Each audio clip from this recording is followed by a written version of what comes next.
welcome to the Heart-Centered Entrepreneur Podcast. I want you to be rich. Yes, I want abundant financial success for your business. But I don't just care about your business making money. I care about you too. I want you to be rich in happiness, in the impact you make, in your relationships, and in how you give back. I'm Anna. I built my six-figure business as a side hustle while I was pregnant with my daughter in 2016. Now I've helped dozens of women do the same. I'm here to help you build a profitable, heart-centered, fully booked business with the latest tips on sales and visibility, with proven mindset hacks, and sneak peeks behind the scenes with what's working right now in the online space and in my business. Ready to make more money with heart? Let's go.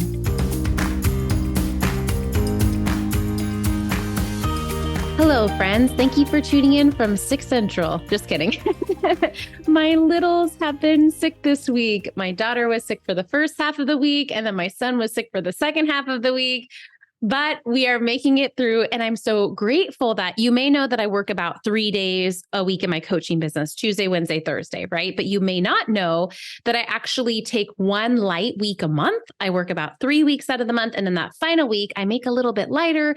Either that's when we vacation, or I fit in some personal projects, or ironically, almost always that's when my kids get sick, which some people would be like, oh, how annoying. But like, no, actually, that's a blessing. Like, I know part of life is that we get sick. And so it's kind of nice to like build in the margin for it. I feel like that's what's so nice about having our businesses is we have that flow, we have that flexibility. And so for me, it's like, then I can enjoy it and be grateful that I don't have to like reschedule coaching calls and just have that extra time to like scratch my kids back and snuggle them and love them. So please send a prayer that I don't get sick too. But every day I'm so thankful that I took the leap and started my coaching business, quit my job, and took that risk. It felt like the biggest risk at the time. But I think what it set me up for is just being available to more and more positive risks in my business and trusting myself that like I'm someone with like good judgment. And I think some of you might need to hear that message. If you're on the cusp of like a big decision, or maybe you're looking to launch a new offer in your business, or like move houses or move across the country, right? Like you're someone, if you're like me, you research, you pray, you talk to friends, like you can trust yourself. You're not making the wrong decision, right? And if you do quote, make the wrong decision, then you'll know, and then you'll know to go back and do the other thing, right? I was talking to a friend about this week. My dear friend, Devin, is helping me actually design a new room in my house, my bedroom. And as she is helping me, I have just been trying things out, right? I've been like moving my bed one way and sleeping on it. Do I like it? Yes or no? Moving it the other way, sleeping on it. Do I like it? Yes or no? And I think we get so risk averse that we forget that like trying it out and it not working and it quote failing is actually what so helps us know what is going to work, right? Just getting messy in that way. Okay. Anyway, I digress. So excited to tell you about something brand new I'm doing for my signature program this round. Get and coach your first client. It's 12 weeks to build a financially stable coaching business for heart-centered entrepreneurs. Building a coaching business, consulting business changed my life in the biggest way. And I just think it's one of the best business models you can pick when it comes to making money online, no matter what your coaching niche is, right? My clients have all different types of coaching niches: life coaching, fertility coaching, right? Health coaching, business coaching, but whatever niche you pick, the core of it is the same. And that's sitting with women, helping them change. And there's no bigger privilege. There's no bigger honor. And I love coaching. I'm so glad I found it as my career path. But I'm doing something really fun this round. So in Get and Coach Your First Client, so much of the program is marketing and sales and visibility and getting you to get more visible and actually get clients. Because a lot of my clients come from other certifications, or maybe they were a counselor before, like they have some coaching skills, right? But in the program, I do cover coaching skills too. I have a workbook of over 36 coaching skills that I teach you, because I find for my clients that feel really good about their coaching skills, they sign clients with more ease, right? So something I'm doing is, I've never done this before, but if you take the 36 skills and you pick 3 of them to really double down and master, and you do my little process on them, then I mail you a certificate.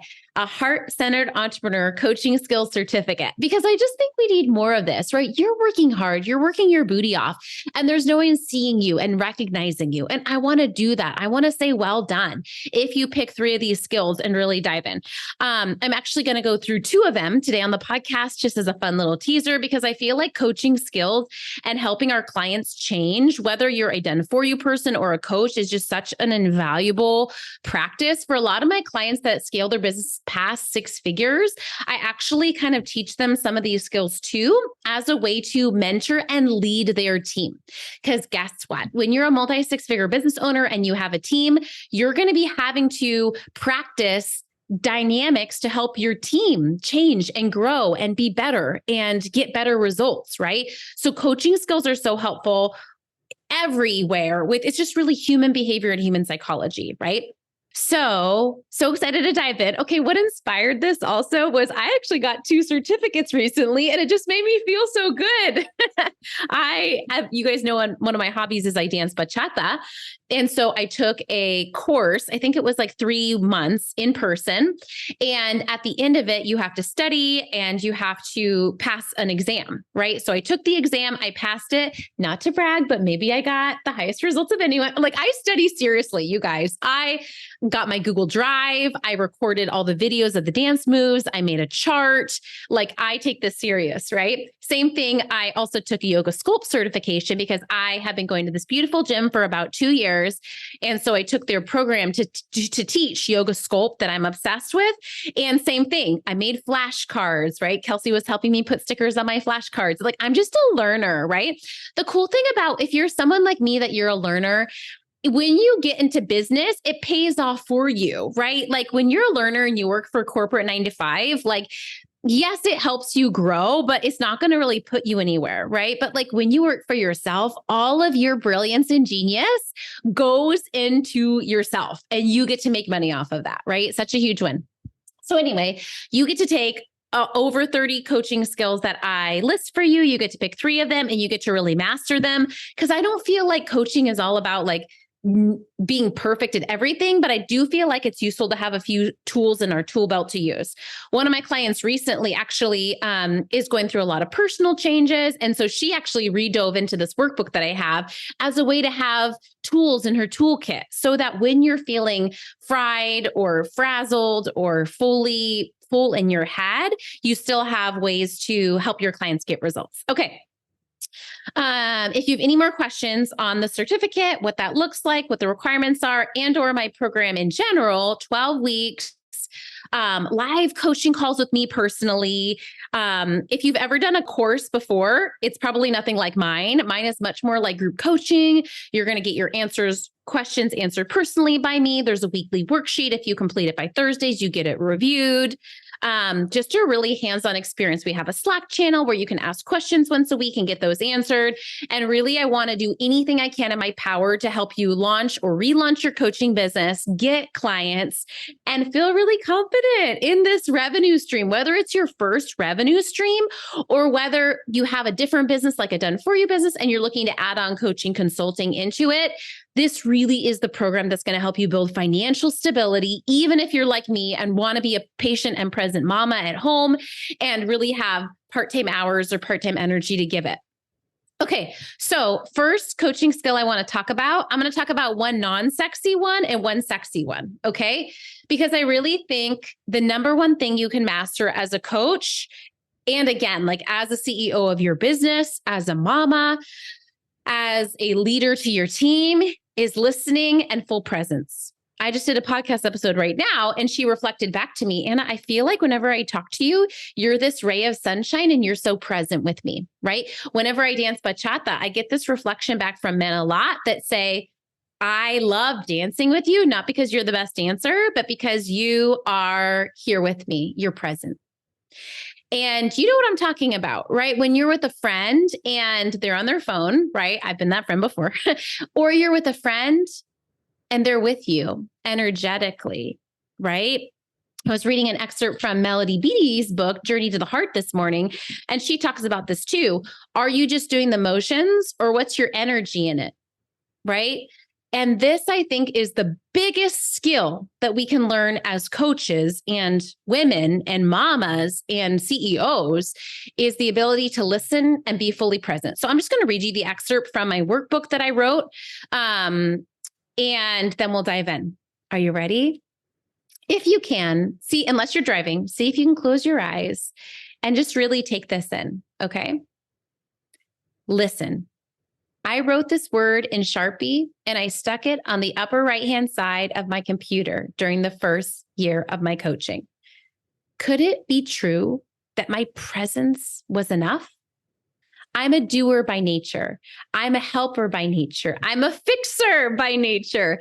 Listening feels uncomfortable. It felt like I was out of control. But in my journey over the past 5 years, releasing codependency in my personal relationships, it's bled over to my coaching in the most beautiful way as I trust and surrender the process with my clients. This means using the coaching tool of listening more than the coaching skill of talking, if that was a coaching skill. I'm just teasing. But really, it means using listening more than any fancy intervention all the time. The biggest gift we can give our clients is a safe space and a listening ear. When you're starting out, or you have a moment of insecurity as a coach, or you're feeling not enough, it can be easy to underestimate the power of listening. But when we go back to remembering that it's not about our ego, it's not about our performance, it's about our client and their experience, that's when it clicks. In practice, this means that when we have an epic thought, but the client is in the middle of an important moment of processing, we either jot that down on a notebook or we release it so we can be present for the client. In practice, this means taking a minute to recenter yourself before you start the session. In practice, this means allowing yourself to enjoy being in the moment, co-creating with the client. Listening takes practice. Listening is surrendering. Listening is letting go. Listening is trusting. Skill defined. How do you define listening? For me, I define it as full presence, truly having my brain and heart be in the present moment with that person, not thinking about the past client, not thinking about the thing I have to do with my kids after session. How do you know when you're fully present? For me, it's a feeling of surrender, trusting the moment, trusting the magic, the unquantifiable element of coaching. At the start of my journey, it felt a little helpless, but now it feels surrendered and magical. What do you do when you find yourself out of full presence? It's like meditation. The point isn't to never get distracted. It's to bring yourself back when you notice you're not present, with lots of love and no self-judgment. It's the same thing in coaching. I catch myself still to this day, not listening all the time, distracted or not present, but I get better at bringing myself back without guilting myself. Here's some scripts or questions to remember to help you with listening. Tell me more. I hear you. Thank you for sharing that. That makes so much sense. Yes. Can be nodding. It can be a warm smile. It can be eye contact. Here's some questions to reflect. Number 1, who do you know that listens to you well? What is it they are doing or not doing that makes you feel like they're listening? Number 2, what does it look like and feel like when you are listening? Number 3, what does it look like and feel like when you're not listening? How do you gently redirect yourself? Number 4, what's one word, key phrase, or thing you can focus on to be a better listener in your personal life and with your clients? Woo! Okay, not to drop a truth bomb, but again, like this is something that's so big, right? I would love to hear from you, either via email or tag me on Instagram. The answer to that last question, what's one word or phrase that you can focus on? For me, again, especially at the start of my business, it literally was writing on a Post-it note and sticking it on my computer, a note that said, listen. It's just the reminder, right? Okay, here's coaching skill number 2. I call this reinforcing identity. I notice my coach Lacey does this to me, even though I'm a pretty self-aware coach, right? But I still like it when she does it. Most clients won't notice you're using this tool, but it's essentially brainwashing our clients for the better. It's similar to when a client does their own affirmations to lock in a new belief, but it's us assisting in helping them lock in a new and positive identity or belief, working against a mindset block that they're stuck on. There are 2 pieces to this skill. The first is helping our clients not just change what they do day to day, but helping them feel an identity change in who they are, because that's when things stick in our behavior. They don't just exercise, they're an athlete. They don't just write, they're a writer. They don't just own a business, they're an entrepreneur. The second is helping them see themselves as someone who easily does the behaviors that get them the results they want. That's because when we feel like we're good at something or something comes easily to us, we're more likely to do it. If we feel good at exercise or writing or sales, we'll enjoy the behaviors that get us the results and we'll be more likely to do them, right? It's a self-fulfilling prophecy.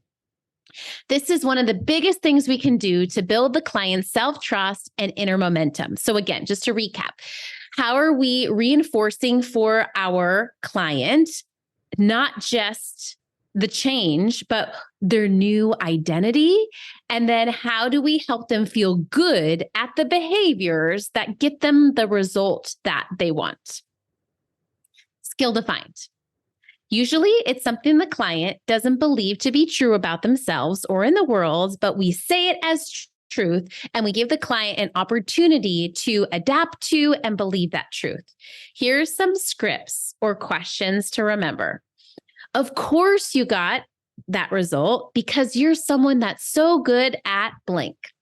When you put your mind to it, blank behavior comes so easily to you. I'm not surprised that blank happened because you're so good at blank. If you say this next one, you would say casually. When you get blank, then what are you? So this one's hard to explain, but it's like almost assuming, like if someone's really struggling to get fully booked in their business, I'll just say casually like, oh yeah, so when you get fully booked, then you'll, like almost saying that thing they're really struggling that to believe that they would actually do, saying it as if like, oh yeah, no big deal. Of course you're going to do that, right? Next one is, you're such a good blank and someone who always blanks easily. Remember that one time you blanked and had so much fun? Yes, since you're someone that always blank. Yes, it's going to be so easy to blank. Yes, it sounds like it already blank. For a lot of my clients, I noticed they had no difficulty with blank once they owned that they were a blank. Okay, so I know that was a lot of blanks, but again, like the commonality is really making it feel easy for them to adapt to that new role and the behavior that will help them get to that role. Here's an example. If you're a health coach, the behaviors might be for your clients eating healthy and exercising. Your job as the coach is to help the client believe that they're good at these behaviors and that they come easily to them. We look for evidence that they're good at them, and then they will repeat the behavior more. We help them create an identity as someone who eats healthy and someone who enjoys being active. And the result there may be weight loss. For my clients, some of the behaviors I work on them with are visibility, writing content, showing their face on social media, sales behaviors like pitching themselves, right? So I help them see and believe that they are good at this. And when the circumstances are right, that they enjoy these behaviors and they're more likely to do it consistently. For my clients that are growing and scaling their business, most of them are working on team dynamics and team building. So really helping them feel like a good CEO, an amazing manager, and really affirming them when they're doing those behaviors. Okay, reflection. Number 1. What are the quote hard behaviors that you want your clients to work on believing they are good at so they're more likely to do them and get results? Number 2, what are the identities that your clients need to embrace?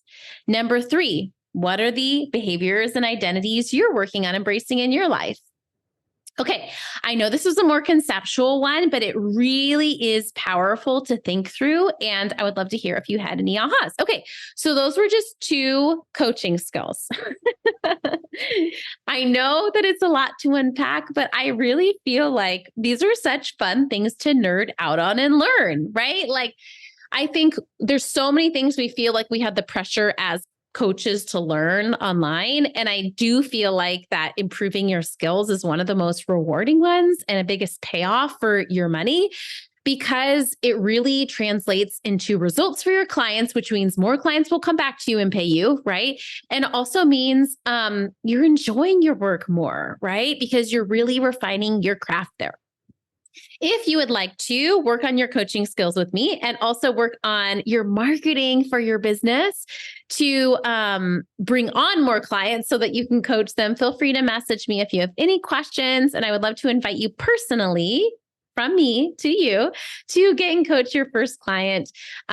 Here for any questions. And also I have built out a lot of case studies for this program of women that have done this program, the Get and Coach method, and gotten amazing results from it. Some of my clients starting from scratch and getting their very first paying clients ever. Some of my clients that are going from one revenue stream to another. Some of my clients that are growing group coaching programs.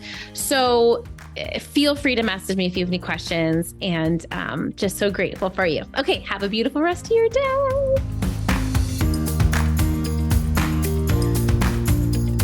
Thanks for hanging out today. Please hit that subscribe button so you can make sure to stay updated anytime a new episode drops. And I would love for you to join me in my free Facebook community. It's called The Heart-Centered Entrepreneur. We discuss the podcast episodes. I regularly go live and do free trainings. And you may even meet your newest biz bestie. So you can join at heartcenteredcommunity.com. It's absolutely free, and I cannot wait to see you in there.